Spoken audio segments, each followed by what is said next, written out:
வருகை தந்துள்ள அனைவருக்கும் வருக வருக என வரவேற்கிறேன். சிறந்து பிறந்த மொழியாகிய எனது தாய்மொழியான அன்னை தமிழை வணங்கி அனைவருக்கும் என் முத்தான முதற்கண் வணக்கத்தை தெரிவித்துக் கொள்கிறேன்.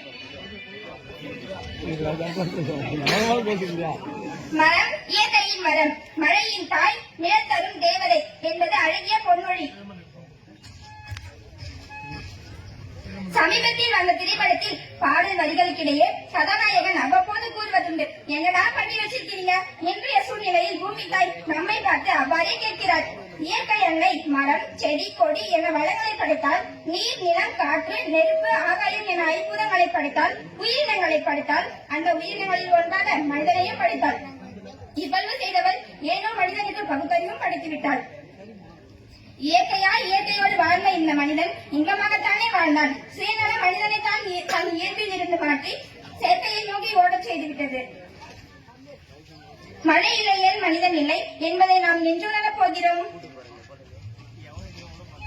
கிளி வளர்த்தேன் பறந்துவிட்டது, அணில் வளர்த்தேன் ஓடிவிட்டது, மரம் வளர்த்தேன் இரண்டும் திரும்பி வந்துவிட்டது என்பது அப்துல் கலாம் ஐயா அவர்களின் அழகிய பொன்மொழி. மரம் நமது சிறந்த நண்பன். மரங்கள் மழை பொழிவதற்கு பெரிதும் உதவுகின்றன, காற்றை தூய்மையாக்குகின்றன, கோடை காலத்தில் மரங்கள் நிழல் தருகின்றன. மரங்கள் நாம் சுவாசிப்பதற்கு தேவையான பிராண வாயுவை தருகின்றன.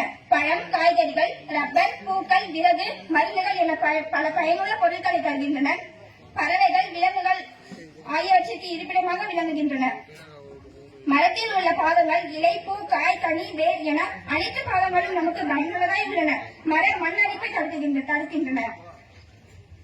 இயற்கை நாம் பாதுகாத்தால் இயற்கை நம்மை பாதுகாக்கும். விவசாயமும் விவசாயியும் உலகத்தின் இரு கண்கள். இரண்டும் இல்லாத நாளைய தலைமுறை என்ன செய்யும்? சிந்திப்போம், செயல்படுவோம். முக்கிய தேவைகளில் முதலாம் தேவை விவசாயம். விவசாயம் காப்போம், விவசாயியை காப்போம். பேச வாய்ப்பளித்து பேச விற்று அமைதி காத்த உங்கள் அனைவருக்கும் நன்றி கூறி விடைபெறுகிறேன். தற்பொழுது ஸ்வேதா அவர்களுக்கு நம்முடைய பசுமை தாயகத்தினுடைய தலைவர் அவர்கள் சால்வை அணிவித்து மரியாதை செய்கிறார்கள். ஏன்னா அந்த பாப்பா நிறைய கருத்து சொல்லிச்சு, நம்மள எத்தனை பேருக்கு அது புரிஞ்சுதுன்றது நீங்க தான் யோசிக்கணும். மரத்தை பத்தி அவ்வளவு அருமையா பேசிச்சு அந்த பாப்பா. மரம் நடுறதுனால என்ன நன்மைகள் இருக்கிறதுன்றெல்லாம் அதை பாராட்டி நம்முடைய பசுமை தாயகத்தினுடைய தலைவர் அவர்கள் அந்த ஸ்வேதா அவர்களுக்கு மரியாதை செய்தார்கள்.